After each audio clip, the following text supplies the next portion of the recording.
As-tu déjà entendu parler des livres mystérieux qui n'ont pas été inclus dans la Bible que nous lisons aujourd'hui?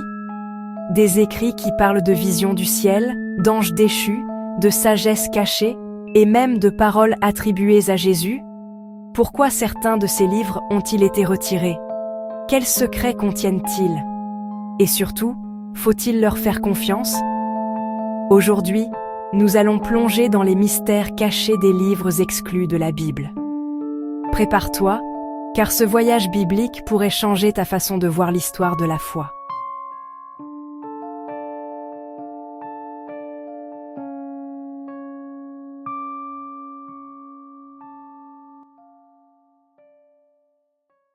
La Bible telle que nous la connaissons aujourd'hui est le résultat d'un long processus.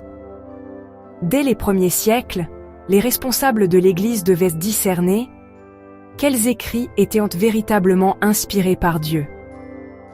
3 critères principaux étaient utilisés. 1.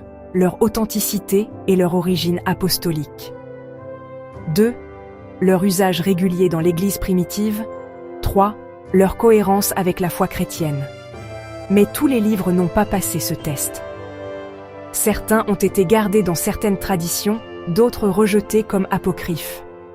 Pourtant, ces livres existent encore, et certains renferment des récits fascinants.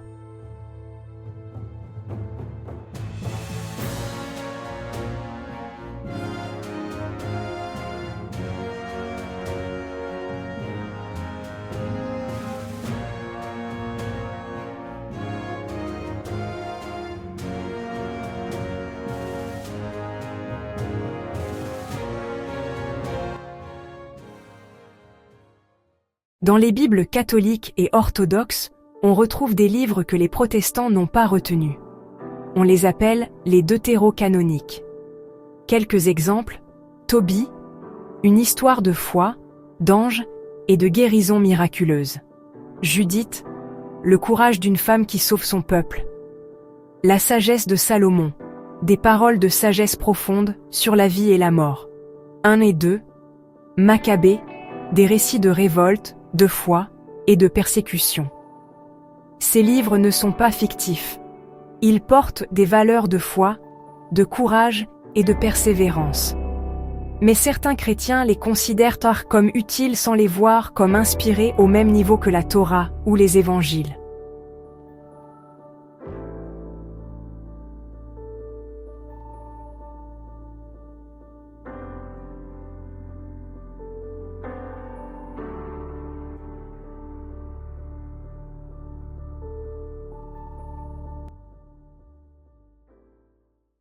Au-delà des deutérocanoniques, il existe aussi des écrits chrétiens apocryphes.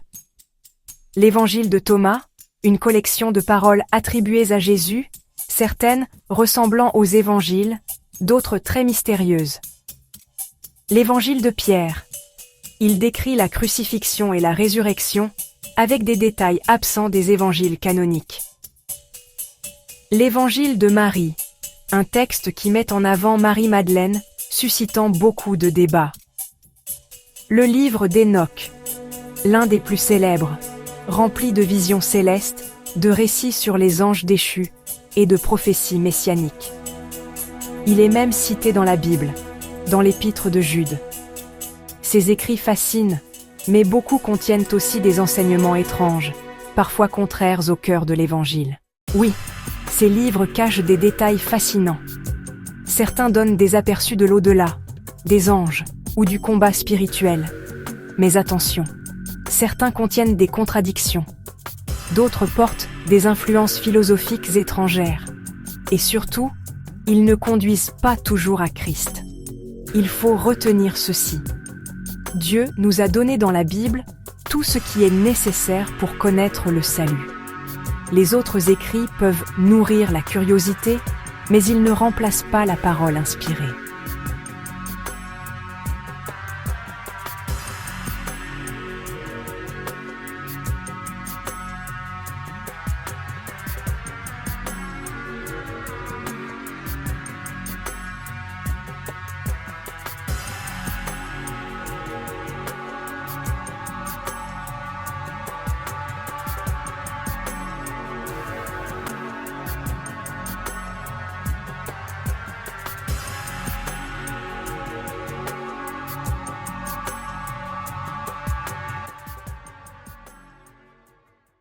Alors, faut-il lire ces livres exclus? Oui, on peut les étudier pour mieux comprendre l'histoire, les traditions et les mystères du passé. Mais toujours avec discernement, en gardant les yeux fixés sur la parole inspirée. La Bible. Souviens-toi de cette vérité. La foi vient de ce qu'on entend, et ce qu'on entend vient de la parole de Christ. Romains 10, 17. Les mystères peuvent nous intriguer, mais c'est la vérité de l'Évangile qui nous sauve. Si tu veux que je fasse une série détaillée sur chaque livre caché, abonne-toi dès maintenant, active la cloche et écris en commentaire « Mystère ».